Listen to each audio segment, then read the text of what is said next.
그 다음 질문 한번 읽어보겠습니다.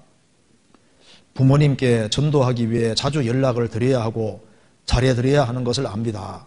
성경에도 부모에게 잘하라고 되어 있고 잘하고 싶지만 한결같이 핍박하시는 부모님을 대하는 것이 너무 힘이 듭니다. 기도는 하지만 부모님을 생각만 해도 몸이 아프고 정적으로 힘이 듭니다. 꼭 부모님께 자주 연락하고 기념일을 챙겨야만 전도가 될까요? 이제 구원받고 난 이후에 오랫동안 부모님을 전도하려고 노력한 것 같아요. 그래서 이제 부모님께 전도하기 위해 자주 연락을 드려야 하고 잘 해드려야 하는 것을 압니다. 잘 알고 있지 않습니까? 그렇게 해서 잘 하고 있는 겁니다. 그래서 성경에도 부모에게 잘하라고 되어 있고 잘하고 싶지만 잘하라고 되어 있으니까 잘하면 되잖아요. 그런데 잘하고 싶지만 성경에도 잘하고 되어 싶지만은 한결같이 핍박하시는 부모님을 대하는 것이 부모님 보통 부모가 아닌 것 같아요. 한결같이 핍박하시는 부모님. 이런 부모님을 둔 사람은 개인적으로는 복이 있습니다. 그죠? 한결같이 핍박하시는 부모님. 부모님 중에 한때는 핍박해도 이제 한결같이 핍박하시는 부모님, 이런 부모는 드물거든요. 근데 한결같이 핍박하는데 핍박받는 분은 어떻게 됩니까? 성경에 복이 있다고 얘기 때문에 지금 이제 이분은 정말 복이 일단 많은 분이에요.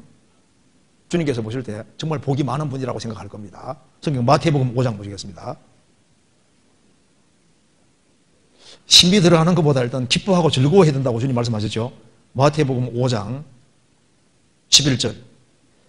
나를 인하여 너희를 욕하고 핍박하고 거짓으로 너희를 거스려 모든 악한 말을 할 때는 너희에게 복이 있나니 기뻐하고 즐거워하라. 하늘에서 너희 상이 큼이라.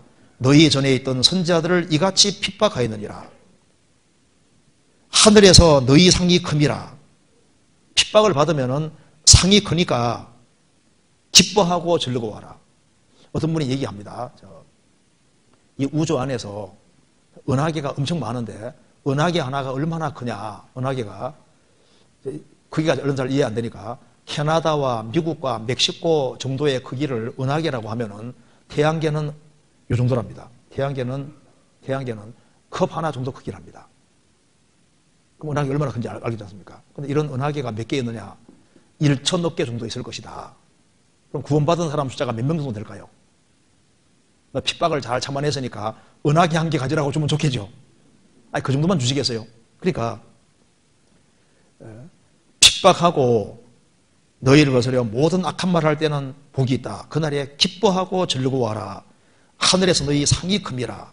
그러니까 한결같이 핍박하는 부모님이니까 한결같이 핍박을 받고 있으니까 일단은 이분은 지금 사실은 복받은 분입니다.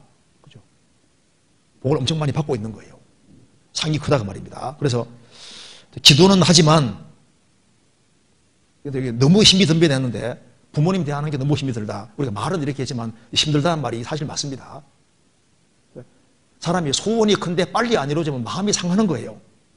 그래도 혹시나 이게 부모님이 이루어질지 모른다 생각하면요, 마음이 힘들고 한결같이 핍박하니까 구원 안 될까봐 걱정도 될 거 아니에요. 그래서 이제 기도는 하지만 부모님 생각만 해도 몸이 아프고, 이 말이 이해가 돼요. 부모님을 생각만 해도 몸이 아프고 정적으로 힘이 듭니다. 그러니까 보통 부모님이 아닌 거예요. 그리고 이제 그 마음을 어떻게 하면 다치게 하는지도 알고 있는 부모거든요. 어떻게 하면 공격하면 딸이나 아들 그 마음이 상할지를 알고 있는 분입니다. 이런 분이 있거든요. 그래서 몸이 아프고 정적으로 힘이 든다. 부모님께 꼭 자주 연락하고 기념일을 챙겨야만 전도가 될 거예요. 기도는 하지만 성경에서 말씀하기를 항상 기도하고 어떻게 하라 했습니까? 낭망치 말아야 된다. 항상 기도하고 낭망치 말아야 된다. 낭망하면 안 됩니다. 누가복음 18장에 하나님을 무시하고 두려워하지 않고 사람을 무시하는 재판관 하나가 있는데 한 과부가 너무 억울한 일을 당했습니다. 가만히 생각해 보니까 자기 문제 해결해 줄 사람은 재판장밖에 없는 거예요. 찾아갔습니다. 앞에서 거절을 당하잖아요. 그럼 또 찾아갑니다. 보고 올라갑니다. 없다 해. 그럼 또 왔습니다. 없다고 해. 계속 찾아오니까 재판관이 생각해 봅니다. 내가 하나님도 두려워하지 않고 사람도 무시하는 사람인데 이거 귀찮아서 못 살겠다. 이거 해결 안 해주면은 계속 와서 나를 번거롭게 할 것이다.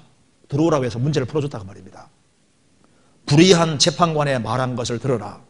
하물며 밤낮 부르짖는 택하신 자들의 원한을 풀어주지 아니하시겠느냐. 원한을 속히 풀어주시리라. 그러나 인자가 올 때 세상에서 믿음을 보겠느냐. 이런 원한 맺힌 그런 간절하게 주님께 도움을 구하는 그런 사람 찾기가 어려울 거다고 말씀하신 겁니다. 여기 이제 꾸준히 하고 있는데 기도는 하지만은 빨리빨리 이루어지지 않으니까 상처받고 또 핍박하는 그것 때문에 상처받고 또 상처를 받으면 이게 이제 마음에 병 같은 게 생기게 되기 때문에 생각만 해도 몸이 아프고 정적으로 힘이 든다. 이렇게 말했는데 이게 정말 실제입니다.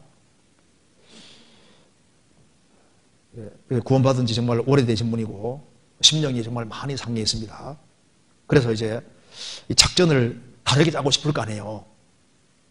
그래서 혹시 구원될까 싶어가지고 기념일은 꼭꼭 챙기고 자주 연락도 하고 혹시나 구원될까 싶어서 이제 그런 작전을 짰는데 이거 이렇게 해도 효과가 없는 것처럼 보이니까 꼭 이렇게 해야만 될까? 작전 다르게 짜야 될 것이 아니냐. 그런데요. 이제 꼭 연락 자주 하고 기념일을 챙겨야만 전도가 될까요? 꼭 그렇게 해야 되는 건 아니지만은 습관적으로 이렇게 왔으면 이대로 하는 게 좋습니다. 왔으면은. 그리고 지금까지 한 기도가 헛되게 되지 않습니다. 지금 이런 방식 하다 갑자기 확 바꿀 필요가 없어요. 지금 하는 방식대로 그대로 하고, 그리고 이제 그게 전화도 하고 연락도 하지만은요, 기념일 같은 것도 챙기고 그렇게 하지만 거기에다가 편지도 쓰고 일단 마음을 잘 전달하는 게 중요하거든요. 무시당하더라도 영혼이 들어가면 영혼이 들어갑니다. 그래서 이제 여기에 연락도 하고 그 다음에 이제 여기에 기념일 챙기는데 내 마음속에 정말 부모님을 사랑하는 마음으로 그리고 정말 영혼을 불쌍히 여기는 마음으로 의무감으로 하지 말고 불쌍히 여기는 마음으로 하면은 틀림없이 그것이 전달되게 돼 있는 거예요. 물에 비치면 얼굴이 서로 같은 같이 사람의 마음도 서로 비치느니라. 그래서 영혼이 가면은 영혼이 가게 되는 겁니다. 기도해도 간절히 기도하면 그게 쌓여가지고 들어가게 돼 있는 거예요. 우리가 선을 행하되 낙심하지 말지니 피곤하지 아니하면 때가 이름에 거두리라. 그래서 안 하는 것보다는 하는 게 나은 거예요. 그리고 지금 하던 방식을 그대로 고수하는 것이 좋고 거기에다가 하나 더 들어가야 될 것은 마음이 더 들어가고 사랑하는 마음이 더 들어가고 그래서 선물도 좋지만은 그게 사랑이 들어가고 표현 같은 게 돼야 되는 거니까 물론 편지도 분명히 했으리라고 생각하는데 그런데 더 낮은 마음 가지고 사랑을 듬뿍 담아서 편지하고 그리고 이제 이렇게 전화 같은 거 하더라도 핍박을 하더라도 정말 불쌍히 여기는 마음, 긍휼히 여기는 마음으로 하면 또 그게 또 전해지거든요. 가랑비에 옷 젖는다고 조금 하는 거 자체가 꾸준히 되어지면은 내가 지금은 핍박하지 핍박해도 핍박하면 할수록 핍박하는 사람이 상처를 받게 돼 있는 거예요. 가시채로 뒷발질을 하기가 내게 고생이라는 말씀처럼 핍박을 하고 하면요 이제 상처를 주는 것처럼 보이지만 자기도 상처를 받는다니까요. 이렇게 하다가 내가 하나님께 혼나지 벌받지 이런 마음이 들게 또 주님 만들어 주시거든요.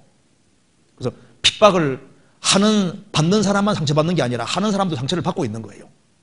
그래서 이게 이제 장기적인 전쟁이기 때문에 조금 더 참고 기다리고 우리가 꾸준히 하면은 때가 이름에 거두리라. 때가 이름은 거두도록 되어 있습니다. 그래서 선으로 이겨나가야 되는 거예요. 원수가 줄이거든 먹이고 목마르든 마시우고 더 적극적으로 이렇게 하면요 때가 되면 분명히 거둘 수 있습니다. 그리고 이제 핍박을 강하게 하고 한결같이 하는 사람은 어느 날 또 부러진다니까요. 주님이 어느 날 딱 간섭하셔가지고 아주 호되게 이제 그렇게 하는 일이 있거든요. 그래서 내가 자식을 핍박해서 이렇게 혼나는구나 그걸 느끼게끔 만들어주세요. 만들어줍니다. 그리고 그리스도인에게 함부로 하는 사람은 큰일 날 사람인 거예요. 구원받은 사람을 건드리는 사람은 주님 눈동자를 건드리는 사람이 되는 겁니다. 그리고 이제 그리스도인에 대해서 함부로 얘기를 하는 사람은 주님 모닥모닥 모아가지고 혼내킬 수도 있는 거예요. 제가 하는 어떤 분이 이게 성경 얘기하고 전도 얘기하니까 막 그걸 거의 막 좀 입이 막 험해요. 입이 험한데 저 사람 저러다가 혼나겠다 싶었는데 나중에 계단에 내려가다가 탁 넘어져서 입이 앞에 있지 않습니까? 이거 탁 몇 개 다 부러졌습니다. 나중에 일을 다시 해넣어가지고 왔는데 그 다음부터는 함부로 말 안 하더라고요. 주님은 살아계시기 때문에 그리스도인 핍박하는 사람은요 나중에 주님이 모닥모닥 모아서 징계를 하시는데 구원받은 사람의 그 간절한 기도가 헛되지 않게 도와주실 겁니다. 틀림없이 도와주실 거예요. 그래서 꾸준히 하고 그래서 내가 꼭 이렇게 해야 되느냐 근데 지금까지 그렇게 해왔으면 그 방식을 그대로 고수하는 게 좋습니다. 그래서 마음을 좀 더 담으면 더 좋을 수 있을 겁니다.